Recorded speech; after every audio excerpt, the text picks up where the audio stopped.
Hello and welcome to the Sex Within Marriage podcast. My name is JD and I blog over at uncoveringintimacy.com. And last week I shared a list of ideas our couples night group had that helped build a resilient marriage. At the end of the call, we still had some time and started discussing fighting more effectively. And again, the group came up with some excellent ideas I wanted to share today. Because fights will happen. I might even say that they should happen. When I come across a couple that doesn't fight in any way, that's a red flag. It means that one or both don't feel safe in the marriage.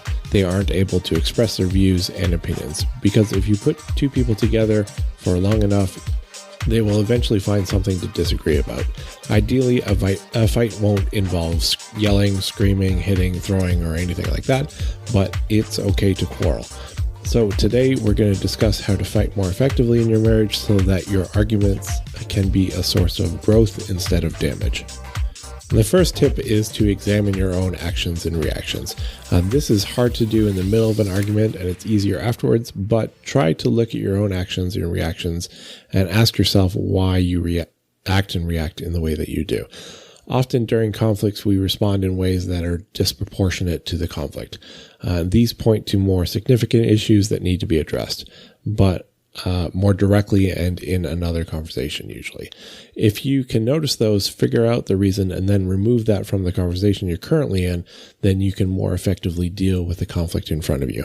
For example, if you're fighting about the dishes not being done when your spouse has been home all day and you are out, but then you find yourself yelling and screaming, it's probably not about the dishes. It could be that you're just tired, hungry, or stressed. It could be that this is a pattern that repeats itself, and that's a pattern that should be discussed.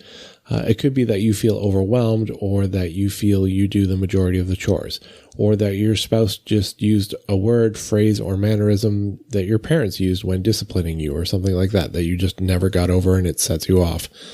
Whatever the reason, you can more effectively talk about it if you can pinpoint it. The second tip, and I thought this was an interesting one because I don't believe I've ever heard the advice before, was to fight sitting down. And that made sense to me. Standing up makes you more energetic. You tend to talk louder. You're likelier to speak with your hands. People also tend to be more aggressive when standing. So if you're having a conflict over something, instead of shouting across the room or letting emotions flare, sit down together and try to talk through it calmly. Sitting face to face in particular can calm the situation and create an open environment for conversation. Being able to look at each other in the eye helps gauge each other's feelings and responses so that you can both work together to keep the conversation civil and not get emotionally flooded. And number 3, one of the guys in our group said, don't try to logic someone into calm. It's very hard to talk someone productively when they're emotionally flooded, and it's nearly impossible to calm them down by talking logically to them when they're in that state. So take timeouts. Don't try to logic them into calm. Take a half an hour break from the conversation, calm down your emotions, let the neurochemicals settle before trying again. It'll work much better than convincing them that being angry isn't productive. And I'm not saying to shut down any conversation as soon as emotions enter it. I'm talking about being emotionally flooded. When you hit that point when you can no longer act rationally. If you're yelling, screaming, or hitting things or people, that's a good sign you're emotionally flooded. And the last one was to use I statements instead of you statements. Most humans seem to share a common flaw. We think that we are mind readers. This is especially true when it comes to our spouses. We think we know what they're thinking and why they're doing things or not doing things. We think we know what that tone or facial expression meant. And the longer you're with someone, the better you get at telling those little nuanced pieces, but it will never be perfect. And this is especially true when you're unhappy about something, because people tend to be the heroes in their own stories. At least that's the way it plays out in their heads. Every hero needs a villain, and if your spouse is upsetting you or doing something that you don't like, guess what? They're the villain. And villains do malicious things. And so this is the story that we start to tell ourselves when we see things like dishes in the sink and think they're just being lazy or they don't care that this matters to me. In reality, it's rarely so simple. More than likely, they didn't see it or got distracted by something else or had different priorities. I can't count how many times my wife and I have tried to do nice things for each other, and then it turned out that we had neglected something the other thought was more important than the nice thing that we were trying to do for them. Because mind reading goes both ways. I will guess at her priorities and try to do something nice for her and miss. She in turn will interpret that miss as me not caring about her priorities. That's what happens in our heads when we aren't careful. Because of this, I statements tend to work better than you statements. Because we can't read our spouse's mind, we generally understand our minds better.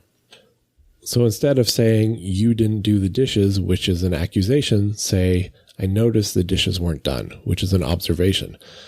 You didn't do the dishes invites defensiveness. Those are fighting words, and it's nearly guaranteed that your spouse will come back with something to defend themselves.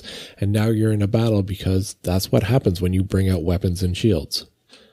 But if you say, I noticed the dishes weren't done, while some might get defensive, there's at least an opportunity to counter with something like, I'm sorry, I didn't get to them. You said you had no clean clothes this morning, so I spent the time catching up on laundry. Observations invite discussion and more discovery, like bringing out a magnifying glass and a notebook instead of a sword. No one is gearing up to fight when you do that. Of course, this can expand in many directions. Instead of saying, you hurt me, say, I felt hurt by what happened. Instead of saying, you don't care, say, I felt unloved. Because actions don't always translate perfectly to responses. We can show love and have it misinterpreted. So don't tell them what you think they did. Tell them your experience. That's the only thing you can share with confidence. And there are many more ways to help fight more effectively in your marriage. I'm going to link to some of them in the show notes about other posts that I've done in the past, in case you're struggling with communication and conflict in your marriage. If you have a tip that I didn't share, please share it in the comments in the blog post. There's a link to it in the show notes. And I'd love to know what your tricks are in your marriage for resolving conflict better. And lastly, I have a small favor to ask. If you like this podcast, if you like hearing these, please give us a rating, give us a review. It helps other people see it. Hundreds of people download these podcast episodes every day and listen to them. We actually have a really high rating when it comes to how much of the episode people play. I think it's something like 92% of the people listen to the whole thing, which means people like what they're hearing. But we struggle to get in front of people because, frankly, we're a Christian podcast, so we automatically get downvoted a bit. And even in the Christian community, we have a lot of people that don't like what we're saying. So it is hard to get in front of the people who want to hear this. We don't seem to be able to run ads. We get blocked every time we try.